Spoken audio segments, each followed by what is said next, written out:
आप सभी भक्तजनों को जय श्री माता रानी, जय श्री महायोग माया। आप सभी भक्तजनों के समक्ष श्रीमद् भगवद गीता के 8वां अध्याय बतलाएंगे। ओम श्री परमात्मे नमः। इस प्रकार भगवान के वचनों को न समझकर अर्जुन बोले, हे पुरुषोत्तम, जिसका आपने वर्णन किया वह ब्रह्म क्या है, अध्यात्म क्या है, कर्म क्या है और अधिभूत नाम से क्या कहा गया है, अधिदेव नाम से क्या कहा जाता है। हे मधुसूदन, यहाँ अधियज्ञ कौन है और वह इस शरीर में कैसे है, और युक्त चित्त वाले पुरुषों द्वारा अंत समय में आप जिस प्रकार जानने में आते हो, इस प्रकार अर्जुन के प्रश्न करने पर श्री कृष्ण भगवान बोले, हे अर्जुन, परम अक्षर अर्थात जिसका कभी नाश नहीं हो, ऐसा सच्चिदानंद घन परमात्मा तो ब्रह्म है, और अपना स्वरूप अर्थात जीवात्मा अध्यात्म नाम से कहा जाता है, तथा भूतों की भाव को उत्पन्न करने वाला शास्त्र विहित यज्ञ, दान और होम आदि के निमित्त जो द्रव्यादिकों को त्याग है, वह कर्म नाम से कहा गया है। उत्पत्ति विनाश धर्म वाले सब पदार्थ अधिभूत हैं और हिरण्यमय पुरुष अधिदेव हैं। और हे देहधारियों में श्रेष्ठ अर्जुन, इस शरीर में मैं वासुदेव ही विष्णु रूप से अधियज्ञ हूँ, और जो पुरुष अंतकाल में मेरे को ही स्मरण करता हुआ शरीर को त्याग कर जाता है, वह मेरे साक्षात स्वरूप को प्राप्त होता है। इसमें कुछ भी संशय नहीं है, कारण कि हे कुंती पुत्र अर्जुन, यह मनुष्य अंतकाल में जिस जिस भी भाव को स्मरण करता हुआ शरीर को त्यागता है, उसको ही प्राप्त होता है, परंतु सदा उस ही भाव को चिंतन करता हुआ, क्योंकि सदा जिस भाव का चिंतन करता है, अंतकाल में भी प्रायः उसी का स्मरण होता है। जिसलिए हे अर्जुन, तू सब समय में निरंतर मेरे स्मरण कर और युद्ध भी कर। इस प्रकार मेरे में अर्पण किए हुए मन बुद्धि से युक्त हुआ निसंदेह मेरे को ही प्राप्त होगा। हे पार्थ, यह नियम है कि परमेश्वर के ध्यान के अभ्यास रूप योग से युक्त अन्य तरफ न जाने वाले चित्त से निरंतर चिंतन करता हुआ पुरुष परम प्रकाश रूप दिव्य पुरुष को अर्थात परमेश्वर को ही प्राप्त होता है। इससे जो पुरुष सर्वज्ञ अनादि सबके नियंता, सूक्ष्म से भी अति सूक्ष्म, सबके धारण पोषण करने वाले सच्चिदानंद स्वरूप सूर्य के सदृश नित्य चेतन प्रकाश रूप अविद्या से अति परे शुद्ध सच्चिदानंद घन परमात्मा को स्मरण करता है, वह भक्ति युक्त पुरुष अंतकाल में भी योग बल से भ्रिकुटी के मध्य में प्राण को अच्छी प्रकार स्थापन करके फिर निश्चल मन से स्मरण करता हुआ उस दिव्य स्वरूप परम पुरुष परमात्मा को ही प्राप्त होता है। हे अर्जुन, वेद के जानने वाले विद्वान जिस सच्चिदानंद घन रूप परम पद को ओंकार नाम से कहते हैं और आसक्ति रहित यत्नशील महात्मा जन जिसमें प्रवेश करते हैं तथा जिस परम पद को चाहने वाले ब्रह्मचर्य का आचरण करते हैं, उस परम पद को तेरे लिए संक्षेप से कहूँगा। हे अर्जुन, सब इंद्रियों के द्वारों को रोककर अर्थात इंद्रियों को विषयों से हटाकर तथा मन को हृदय में स्थिर करके और अपने प्राण को मस्तक में स्थापन करके योग धारणा में स्थिर हुआ जो पुरुष ओम ऐसे इस एक अक्षर रूप ब्रह्म को उच्चारण करता हुआ और उसके अर्थ स्वरूप मेरे को चिंतन करता हुआ शरीर को त्याग कर जाता है, वह पुरुष परम गति को प्राप्त होता है। हे अर्जुन, जो पुरुष मेरे में अनन्य चित्त से स्थित हुआ सदा ही निरंतर मेरे को स्मरण करता है, उस निरंतर मेरे में युक्त योग योगी युक्त हुए योगी के लिए मैं दुर्लभ हूँ, अर्थात सहज ही प्राप्त हो जाता हूँ। वे परम सिद्ध को प्राप्त हुए महात्मा जन मेरे को प्राप्त होकर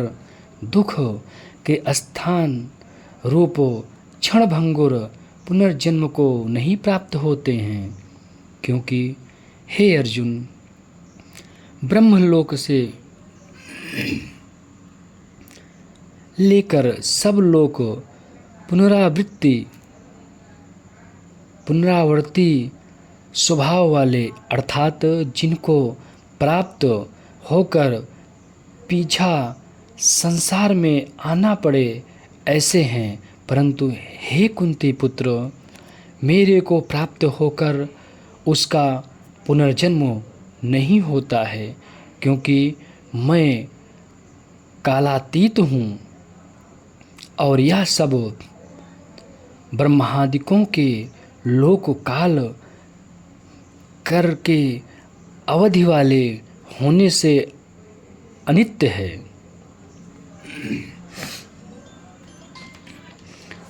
हे अर्जुन,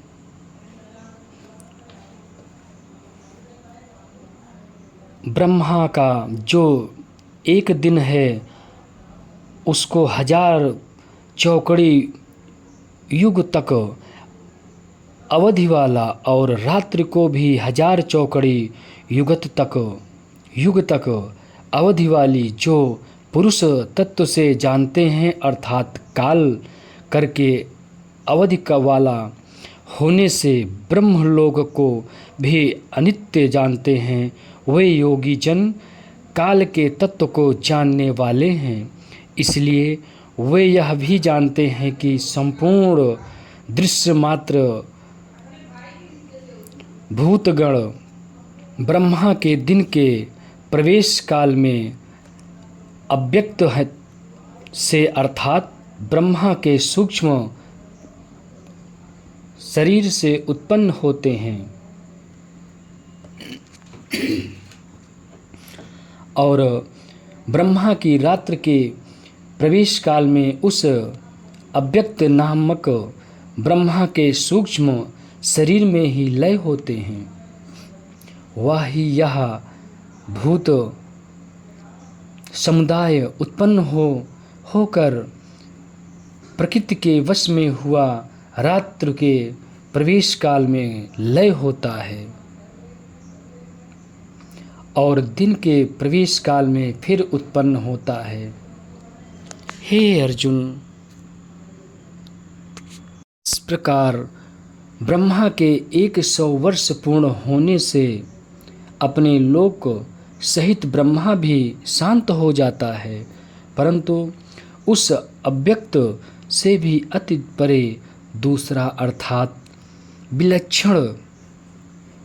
जो सनातन अव्यक्त भाव है,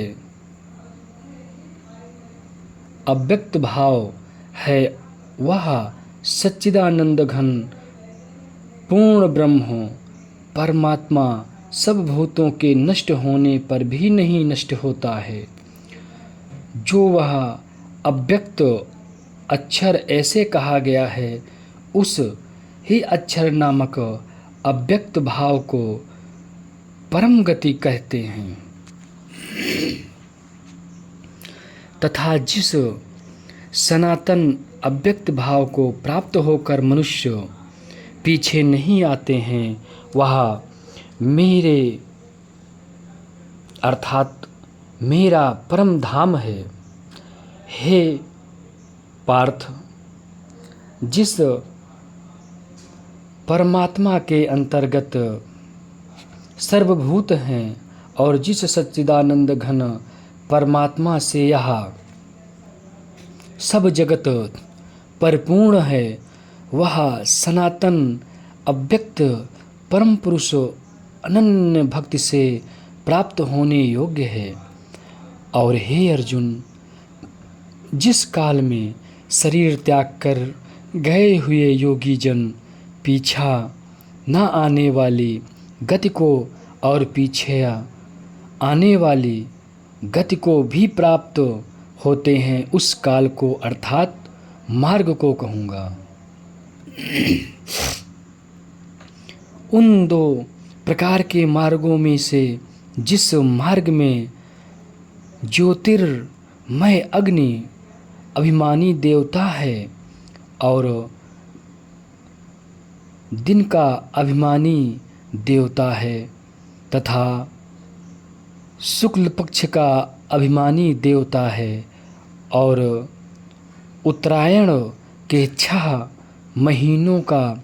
अभिमानी देवता है, उस मार्ग में मरकर गए हुए ब्रह्मवेत्ता अर्थात परमेश्वर की उपासना से परमेश्वर को परोक्ष भाव से जानने वाले योगी जन उपरोक्त देवताओं द्वारा क्रम से ले गए हुए ब्रह्म को प्राप्त हुए हैं। जिस मार्ग में धूमाभिमानी देवता हैं और रात्रि अभिमानी देवता हैं तथा कृष्ण पक्ष का